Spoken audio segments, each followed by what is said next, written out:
Doctors of Reddit, what is something that you wish everyone knew about their body? This one is more about medication. Antibiotics only work against bacteria. They are not some kind of wonder potion that cures anything, and they should not always be given. Please stick to your prescription the doctor gives you, even if you already feel better. Don't just stop unless the doctor says you can stop. A lot of medication needs to be taken according to the prescription in order for it to be effective, because you build up the doses to an effective level. Stopping or not sticking to it really decreases effectivity. Tell us what drugs and alcohol you're on. We aren't going to tell the cops, we aren't going to lecture you, but it might change the anesthesia I give you. Some stuff I give you might kill you. If you drink a 30-pack a day, tell me. My stepdad is a painter. He was in a house fire at the beginning of the year. They had to put him under to remove huge chunks of skin from his arms, neck, chest, and the majority of the skin from his hands. He also has a meth problem. For information's sake, that's not related to this house fire work accident. He wasn't coherent enough to answer when they asked him if he used any drugs, and my mom wasn't there, so I told him the truth. When my mom got back, she was pissed. Apparently my being honest with the nurse fucked up his workman's comp case.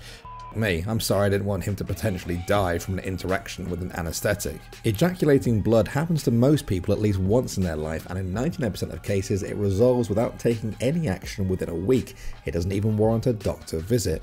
Peeing blood, for both sexes, is a serious medical emergency, and you should immediately go to the ER. People think it's the other way around. What the f? Thanks for a new fear. Yeah, why do I read these threads? How to eat healthy. Just because you're skinny doesn't mean you're healthy, especially the teenagers who I take care of. Sometimes I will ask them what's a healthy food your doctor wants you to eat. Rarely do I get a right answer. I feel like the internet has so many fad diets and family members rarely cook, so families don't know basic nutrition facts. If you could keep track of the assorted parts you've had removed or added, that'd be very helpful. I'm not saying you need to know whether your fundoplication was a Nissan or a door, but if you're complaining about belly pain, it would be nice to know that the last time you had belly pain, they took out your gallbladder, appendix, sigmoid, colon, and if you've ever had something implanted and they give you a little card, that's not warranty information. That tells us if you're going to explode if you go in an MRI. Bring it. Otherwise, it will be Googled. That there is a wide range of normal. Don't be embarrassed by your body. Having said that, if you are concerned about anything, ask your doctor. We have generally heard it all before, and trust me, we have nearly always seen it all before. Maybe you have something that has been bothering you for ages, but you were too scared or embarrassed to ask about it. Just ask. It might be nothing and you have been stressing about it for no reason. And if not, then you are at least one step closer to getting it fixed. No one can help if they don't know. There are no stupid questions, so ask away. I'm always amazed when I have been asked about something that has been bothering a patient for years and years, but they were too embarrassed, scared to bring it up. Most of the time, it is nothing, a completely normal body function feature.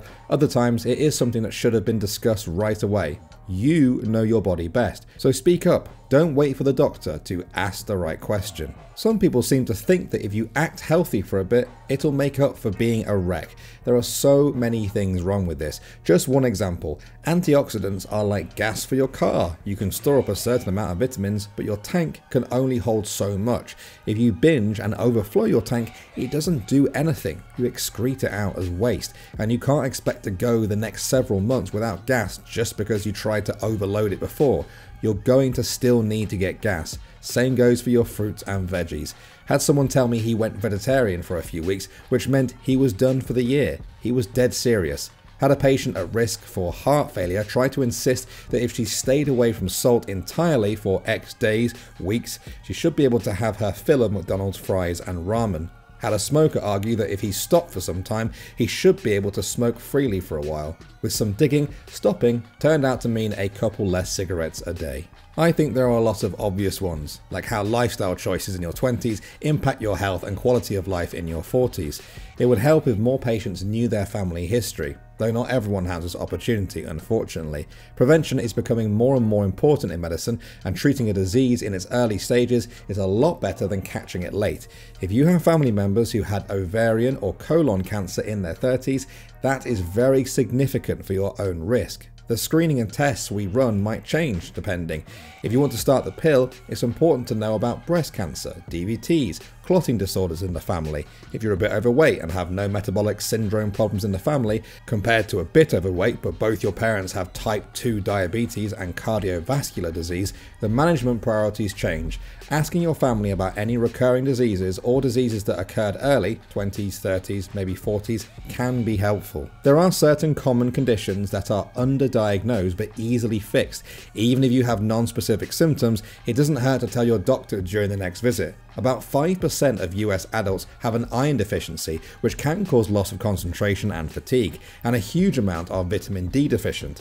When I am able to complete a systems review, ask screening questions about every different body system, I end up discovering a lot of irritable bowel syndrome, hyperthyroidism, insomnia, joint pain, headaches, etc. that impact quality of life. But people don't bring it up because they don't want to be a bother or think the symptoms are too vague. It's not a bother, and often, but not always, these conditions have simple treatments which can really improve how you feel. My phone is acting up, so if this has already been posted, I apologise. But women, please do not use soap or douching products inside your vagina. It has a delicate pH balance, and this is how you get yeast infections. Wash your labia, but do not clean internally. The vagina is self-cleaning just like your eyeballs. Do you wash your eyeballs? No. Do you wash your face? Yes. This is a great way to explain it. My eyes are up here. Don't do DIY surgery or hold off on reporting things that are obvious warning signs. Don't be the guy who tried to remove his skin cancer with a knife. Doctors hate him. They really do. See how he removed skin cancer with nothing but a box knife. Oh, that one weird old trick. You need some kind of exercise. Doesn't matter how you feel right now, sitting for 12 to 16 hours a day will have negative consequences. Your kidneys and liver cheerfully do all the toxin elimination you'll ever need. Cleanses and other detoxifying products are bullshit, woo, and a waste of money. The people who sell them are predators who only care about your money becoming theirs. When I was in high school, before I knew it was a scam, I actually wanted to try a herbal drink that claimed to detoxify the body. I was legitimately interested in trying it out, but I had one simple question before I wanted to try it. What was it detoxifying? No one could answer me with a straight answer. I talked to friends drinking it, and I spoke with the customer service for the product. I even emailed the company asking this question, and no one could tell me anything specific outside of, it helps cleanse harmful toxins in the body. I became suspicious and never bothered trying it. My suspicions were confirmed when I saw a documentary about bogus health businesses, detoxification products and services being one of them. I remember my friend looking into juice cleanses right after college. I asked what they cleanse from the body. Their answer, salt? Type 2 diabetes is more serious than most people realise. I work as a doctor in hemodialysis, and most of them are due to diabetic nephropathy. It also affects your eyes, nerves, immune system, etc. Simple life changes can help you, but no one seems to care. I even lost 9 kilograms myself because I had a family history of diabetes and to be healthy. How to check for skin cancer. If you see any moles or anything that are A. asymmetrical, B. border, odd borders like they're jagged or something, C. colour, different colours, D. diameter, grows, E. evolve, well, evolves. Go get it checked out. It might be skin cancer. There is no cure for cancer as it is traditionally thought about. Cancer is a class of many very different diseases, each with very specific causes, i.e. some molecule that went wrong allowing a cell to multiply out of control. Even within the same type of cancer, i.e. lung cancer, there are many types of lung cancer, such as small cell, large cell, squamous cell, etc. Even with the same subtype of cancer, there can be different molecular mechanisms that cause it, requiring different approaches to treatment. Looking for the cure for cancer is like looking for the cure for disease. That administering CPR compression ASAP is one of the greatest indicators of successful outcomes. Had a guy roll in post Torsade's arrest. The guy behind him at the DMV when he went down was an ICU nurse who started compressions within seconds and got the AED attached. Patient came in talking with his only complaint being chest pain from the compressions. I wouldn't have believed it if the medics hadn't given me the rhythm strip. Where the orifice each gender urinates through really is. Antibiotics are not some magic cure for every pain in your body, nor for the flu or common cold. Never ever boil breast milk. In my country, there is a popular belief that breast milk jaundice in newborns can be treated by boiling one's breast milk. but by doing this you destroy all the nutrients and it basically becomes as nutritious as water is. Do not give honey to children below the age of 1. Do not rub your child with rubbing alcohol as to lower his fever. Baby wipes don't substitute daily baths, showers. Yes, I am a pediatrician. Many simpler diseases in the body can be compared to a car. When you don't get regular checkups and take regular care, it's not like you'll notice something bad happening right away, just like how you won't notice a missed oil change a couple thousand miles later.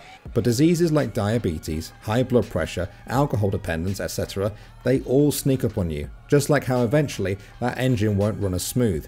The second thing is that your body isn't like a TV remote, where you pop out the old batteries and put in some new ones. You can't expect to come into a hospital and walk out feeling 100%. People have some unrealistic expectations of what doctors can do, and there is research which demonstrates how TV shows provide the public with these false beliefs. I'm a Grey's fan also, but it's not real medicine. The first line treatment for most of our common diseases is, wait for it, lifestyle modification. It's not drugs, it's not surgery. 50% of newly diagnosed type 2 diabetes do not require anything more than diet and exercise. Cessation of smoking is the second best thing you can do for your health, and every little amount you decrease smoking has a profound impact. Again, you won't see it now, but you'll see it down the road, like the oil change. And if you do need meds, like how most will eventually need meds for their blood pressure, don't play around with it. Take it every day. Hypertension is called the silent killer. You can't really feel your blood pressure, but it's slowly damaging every artery and every organ in your body. And that comes down to the last point. Exercising is the key to a better life. If you put in the work, there is no upper limit. That's not an exaggeration, but the findings of a landmark paper that made news everywhere last October. Not exercising is worse than smoking, diabetes, or coronary artery disease. It is the single best thing you can do for a healthier life. Your health is a shared responsibility, and we're here to help. This may not be the flashiest Reddit comment, but this one may actually save your life. This is going to sound really basic, but I wish my patients would know what meds they are on when they come to the hospital. At least once a day comes somebody in who goes, yeah, I take 8 pills in the morning, 3 in the evening, and 4 at lunch, but don't ask me which. You're a doctor, you should know. I beg of you, before going to a doctor that has never seen you before, write down your meds, doses, and all on a piece of paper.